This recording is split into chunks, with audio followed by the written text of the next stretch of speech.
এখানে double click করে আমরা কিছু মিডিয়া ইনপুট করব। ইনপুট করার পরে আমরা টাইমলাইন আনব। টাইমলাইন আনার পর ফাইল এবং সেভ প্রজেক্ট আছে ক্লিক করব। ক্লিক করার পরে আমরা এই প্রজেক্টটি সেভ করে নেব। সেভ করে নেওয়ার পর আমরা এটিকে কেটে দেব।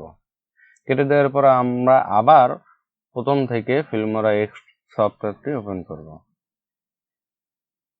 সফটওয়্যারটি ওপেন করার পর আমরা সর্বপ্রথমে দেখতে পাচ্ছি এখান থেকে আমরা যে প্রজেক্টে কাজ করব সেটির অ্যাসপেক্ট রেশিও আমরা সিলেক্ট করতে পারবো। এখানে সর্বপ্রথম আছে 16.9 ওয়াইড স্ক্রিনের অ্যাসপেক্ট রেশিও, তারপরে আছে 1:1 ইনস্টাগ্রামে যেসব পোস্ট তৈরি হয় তার জন্যই 1:1। মোবাইলে পোস্ট তৈরি করতে গেলে লাগবে 9:16 অ্যাসপেক্ট রেশিও। স্ট্যান্ডার্ড 4:3। সিনেমার জন্য 21:9 ওয়াইড স্ক্রিন 16:9 অ্যাসপেক্ট রেশিও, এটি কাজে লাগে।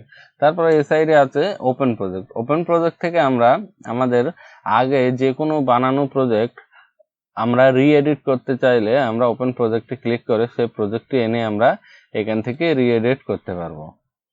ওপেন প্রজেক্ট থেকে আমরা এই বানানো যত প্রজেক্ট আছে এই সমস্ত প্রজেক্টে আমরা রি-এডিট করতে পারবো, যেটা খুশি সেটাতে। এই সাইটে যে অপশন আছে প্রজেক্ট লাইব্রেরি, প্রজেক্ট লাইব্রেরিতে আমরা রিসেন্টে যত প্রজেক্টে কাজ করেছি সমস্ত প্রজেক্টে আমরা আবার নতুনভাবে রি-এডিট করতে পারবো। এই প্রজেক্ট লাইব্রেরিতে সমস্ত প্রজেক্টে এখানে দেখাবে।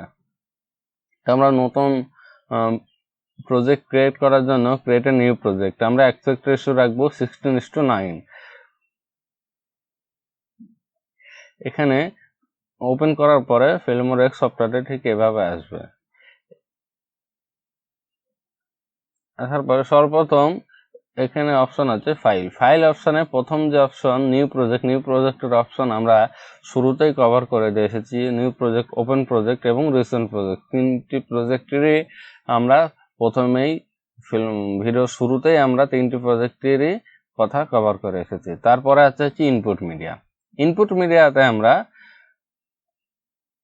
আমাদের ভিডিও, ফুটেজ কিংবা কোনো লেকচার এখানে আমরা ডাইরেক্ট ইনপুট করতে পারবো। এই ফাইলে গিয়েও আমরা ইনপুট মিডিয়া পাবো এবং এখানে ফাইল বাদেও এখানেও আমরা ডাইরেক্ট ইনপুট মিডিয়া পাচ্ছি। ইনপুট মিডিয়াতে আমরা এখানে ডবল ক্লিক করলে আমরা যে কোনো কিছু ফোল্ডার হোক, ফাইল হোক, সমস্ত কিছু আমরা অডিও, ভিডিও আমরা এখানে ইনপুট করতে পারবো। জাস্ট সিলেক্ট করে ওপেনে মারলেই ইনপুট হয়ে যাবে।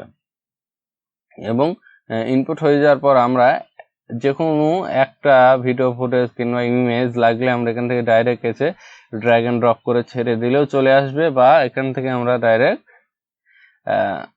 এই প্লাস বাটনটিতে ক্লিক করলেও সেই মিডিয়াটিতে প্লাস বাটনে ক্লিক করলে আমাদের ফটো, ইমেজ কিংবা ভিডিও সেটি আমাদের টাইম লাইনে চলে আসবে। তারপরে যে অপশনটি আছে রেকর্ড মিডিয়া। রেকর্ড মিডিয়াতে আমরা আমাদের ল্যাপটপের ওয়েবক্যাম রেকর্ড করতে পারবো, পিসির স্ক্রিন রেকর্ড করতে পারবো, ভয়েস ওভারও দিতে পারবো। এই ফিল্মোরা থেকে আমাদের যে কোনো বানানো প্রজেক্টে আমরা চাইলে সেটির ভয়েস ওভারও দিতে পারবো। তাছাড়াও আমরা ডাইরেক্ট এই ইনপুটের পাশেই আমরা দেখতে পাচ্ছি আমাদের রেকর্ড মিডিয়া অপশনটি আছে, আমরা এখান থেকেও ডাইরেক্ট কাজটি করতে পারবো।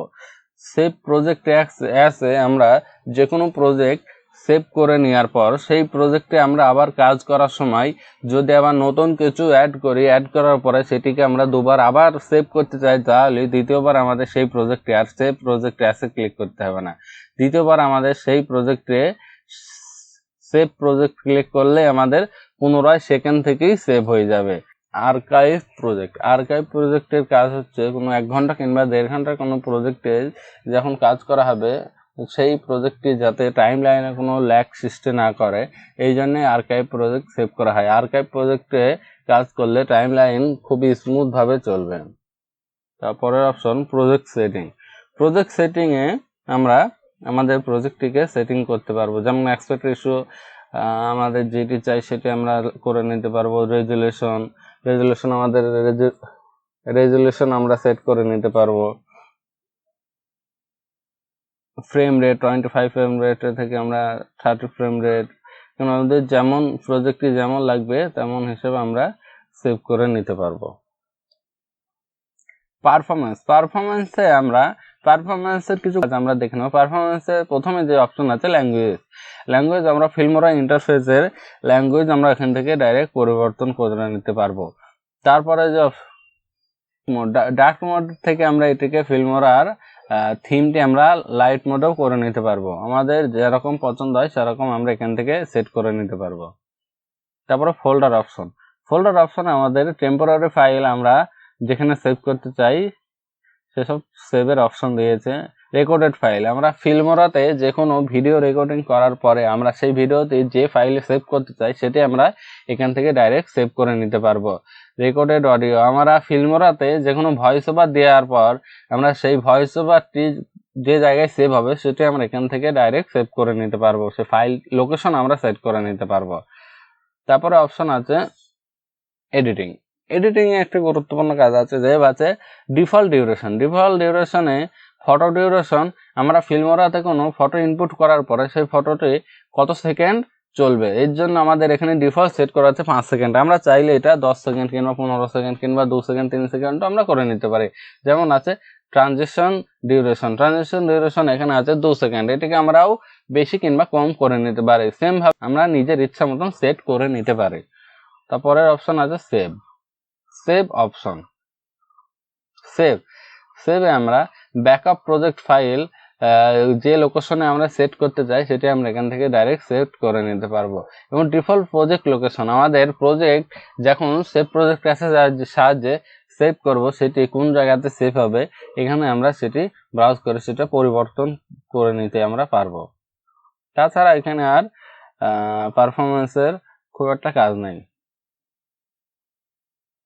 তারপরের অপশন আছে কিবোর্ড শর্টকাট অপশন যেটা আমরা ভালোভাবে শিখে নিতে পারি কিংবা মুখস্থ করে নিতে পারি তাহলে আমাদের ফিল্মোরার যে কোনো এডিটিং করতে গিয়ে টাইম ডিউরেশন অনেক কম হয়ে যাবে। আমরা কিবোর্ডে শর্টকাট ইউজ করে আমরা ভিডিও এডিটিং খুবই সহজেই করতে পারি। লাস্ট অপশন আছে এক্সিট অপশন আমরা সবাই জানি এক্সিট অপশনে ক্লিক করলে আমরা এটি ডাইরেক্ট ফিল্মোরা অপশনটি ক্লোজ হয়ে যাবে।